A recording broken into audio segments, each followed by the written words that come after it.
So B'nai B'rith says more than 100 Jewish institutions in this country were targeted with bomb threats this morning. For the latest on that situation, we're now joined by B'nai B'rith Canada's Director of Research and Advocacy, Richard Robertson. Thanks so much for making time for us and for talking to us about this fluid situation. You say all of the Jewish institutions received an identical email at 5 o'clock this morning threatening explosions, including at their offices here in this city and in Montreal. First of all, what can you tell us about the nature of these threats?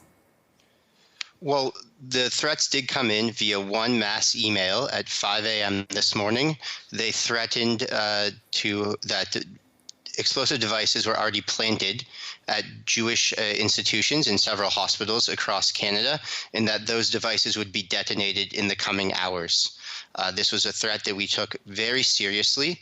Obviously, anytime our offices or the offices of Jewish institutions are harmed, we take immediate action. So we immediately alerted the local police, in this case the Toronto Police, as well as law enforcement in various jurisdictions across Canada.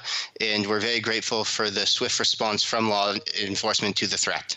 Right. So you say this is obviously something you took very seriously right from the get-go. Sounds like Toronto police here at home are taking it just as seriously as well.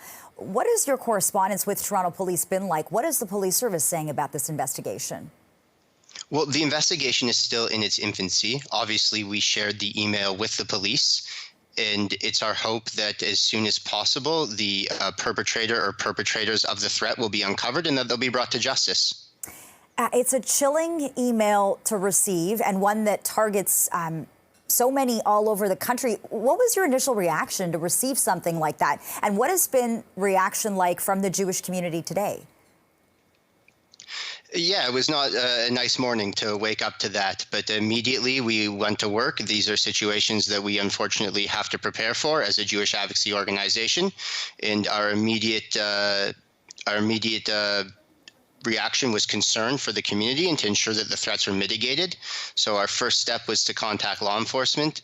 And in terms of the reaction from the community, the community's uneased by this. It's incredibly troubling, but this isn't entirely shocking. This comes amidst a wave, an unprecedented wave of anti-Semitism amongst a period of increased incitement against the Jewish community. So it was really only a matter of time before something like this happened. And it's important now that we take this as a wake-up call to ensure that additional threats like this don't occur in the future.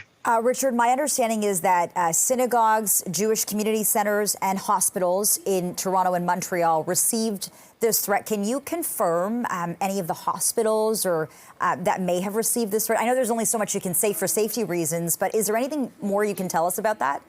Certainly, Jewish organizations across the country, from Newfoundland to British Columbia, were targets of this threat, as well as several hospitals in the Ottawa area. Okay. The scope of the organizations targeted is truly shocking.